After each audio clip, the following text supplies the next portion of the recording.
You see these three 125cc family scooters? I'm sure by now you must be thinking that this is just another comparison and picking a winner would be rather easy. After all, these are family scooters and you will listen to your head. But let me tell you, this is one of the toughest comparisons that I have ever done in my life. I spent hours last afternoon, last evening and last night just trying to figure out which one of these I would pick. But don't worry, I won't leave you with a diplomatic verdict. I will pick a winner at the end of this video, but you will have to stay with me over the course of the next few minutes as I tell you which of these 125cc family scooters is the most sensible pick. My name is Amaan Ahmed. You're watching Car and Bike. For all the latest comparison videos, news and reviews, make sure you subscribe to the channel and hit the bell icon so you're notified every time we come out with a new video. Now let's get to the tough task at hand, which is picking a winner from these three.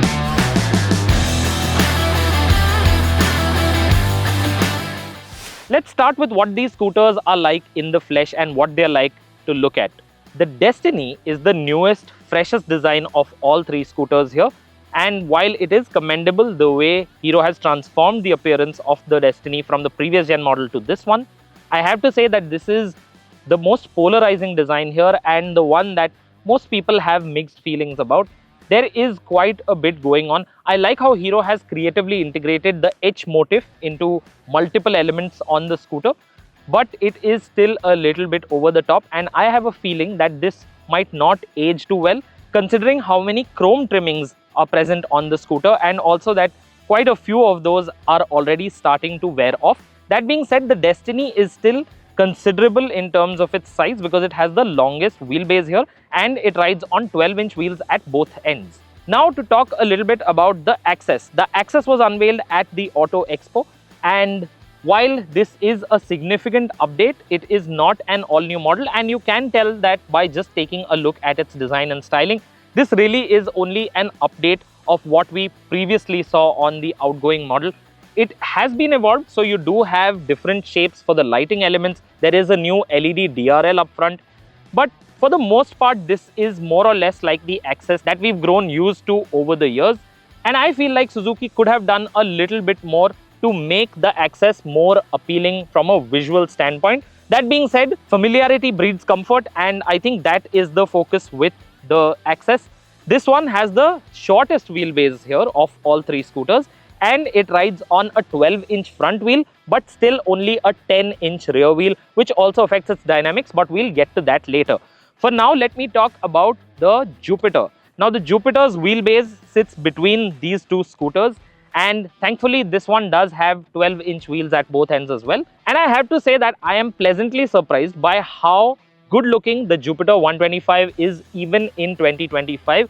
You have to remember that this scooter came out at the end of 2021. So this design is now more than 3 years old and yet in person, it is this one that stands out the most because it looks premium, it feels premium.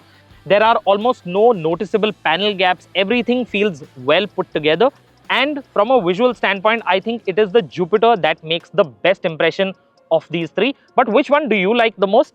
Let us know in the comments. Now let's take a look at how practical these scooters are.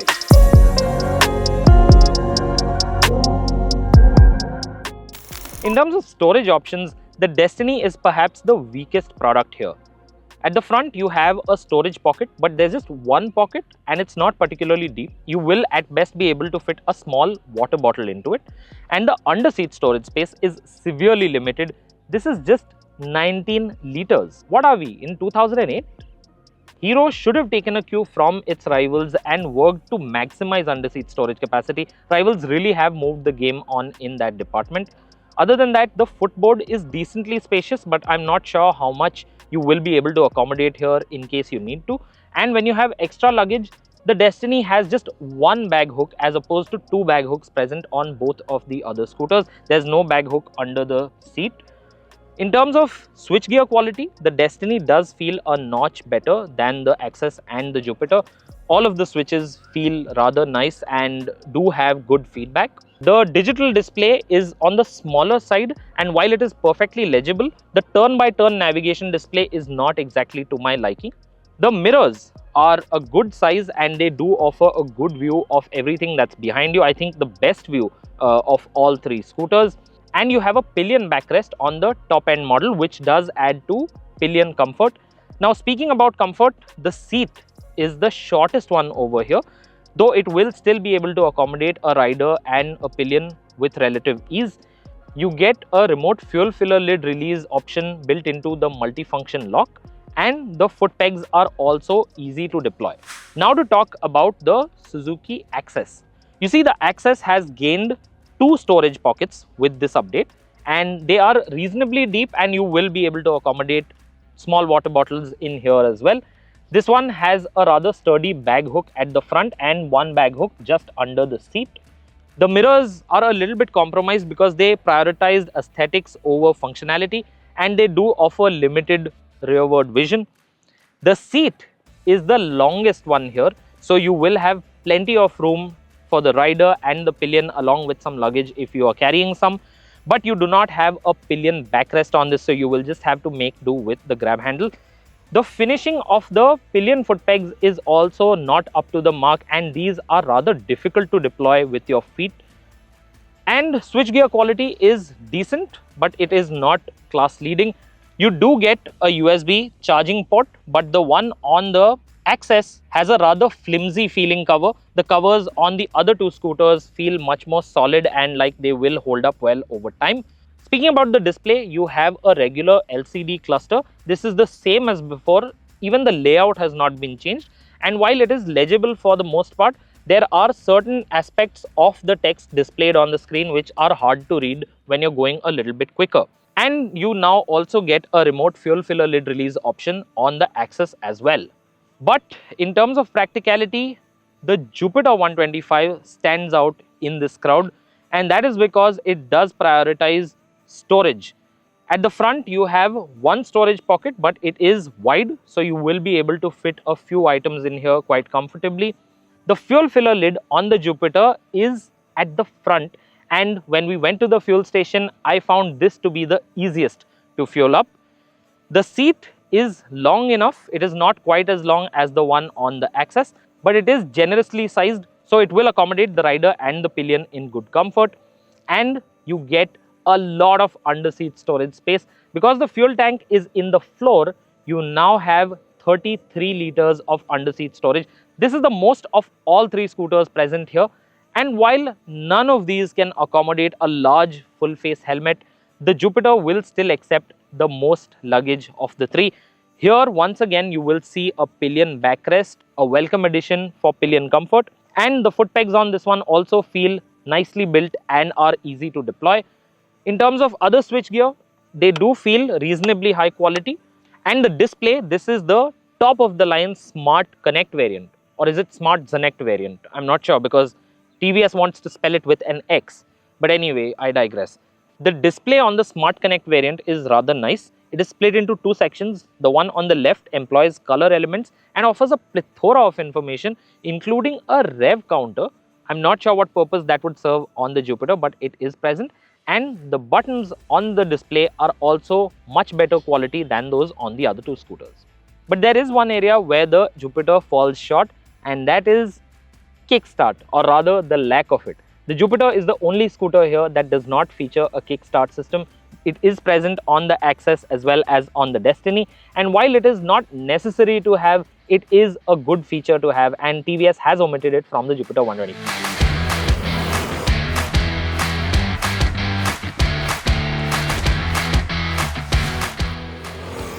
A cursory look through the specifications of all 3 scooters would probably have you believing that the Hero Destini is the gutsiest performer, but you can't really tell anything from looking at the spec sheets, because in the real world, performance is a different ball game altogether.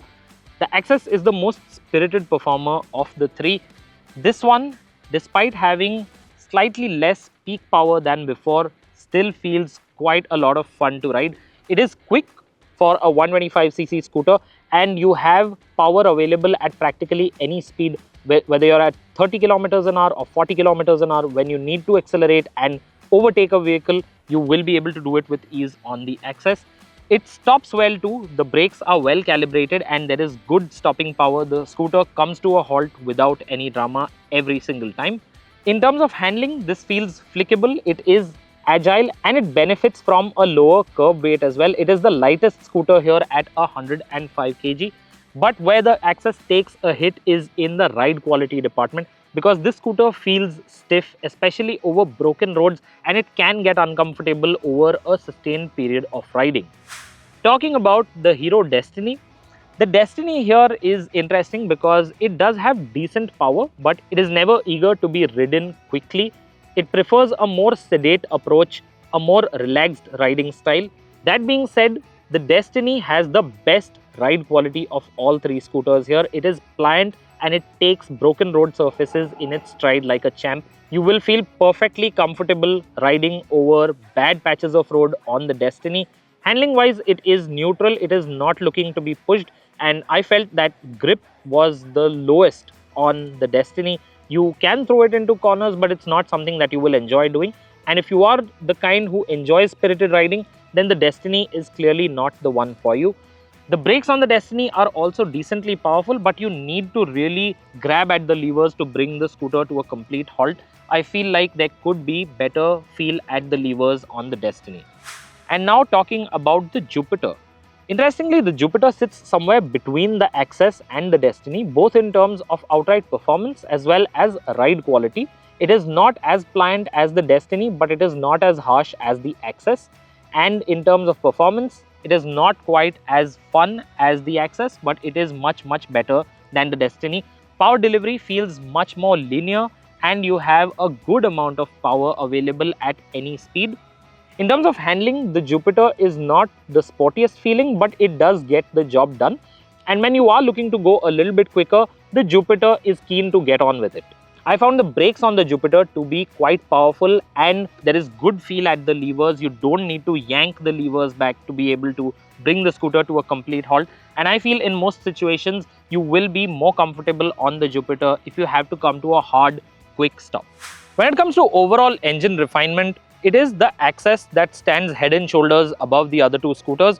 The Destini is also reasonably refined, while the Jupiter has a rough edge to it. It feels more gruff and there are a few more vibrations to be felt both through the handlebar and also visible in the rearview mirror.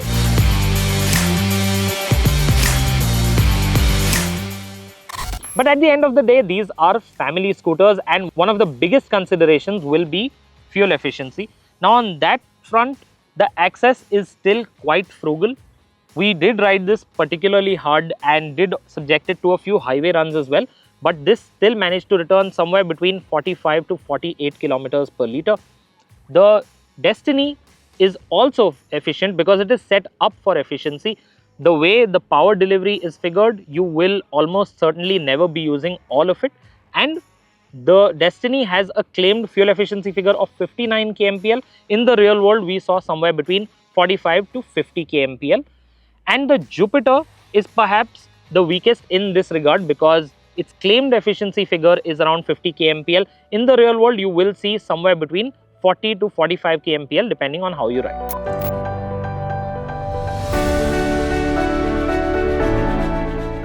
And finally, we come to the most difficult part of this comparison, and that is picking a winner. But before we pick a winner, we need to talk about the prices because the prices make quite a lot of things clear. The Destini is the most affordable of these three. This variant, the ZX, is priced at 89,000 rupees ex-showroom.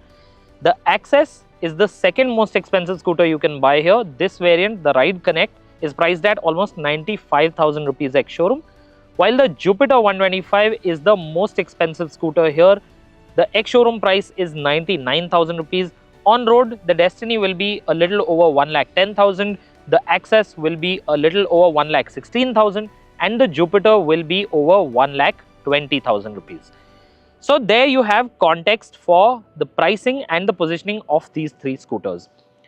Now let me tell you that all three scooters are capable in their own right and you will not go wrong by picking either of these.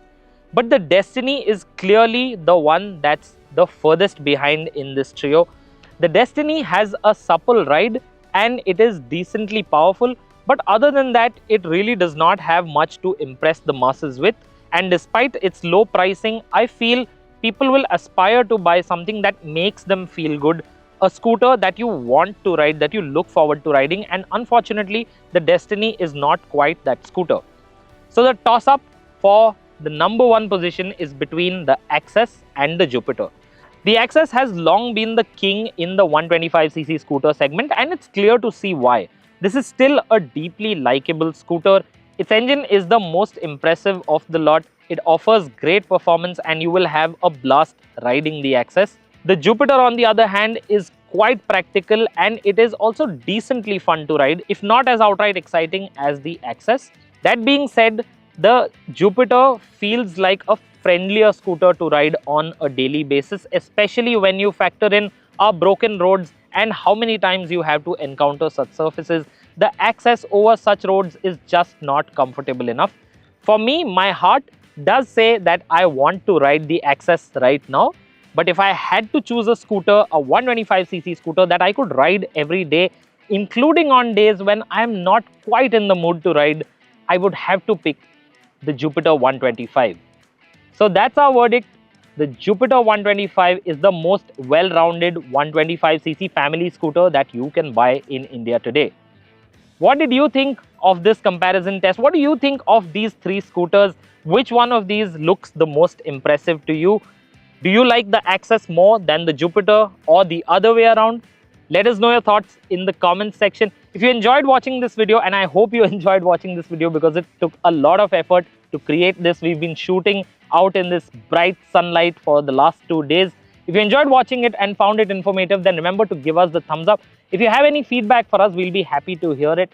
And if you know somebody who would be interested in buying a 125cc family scooter in the near future, then remember to share this video with them.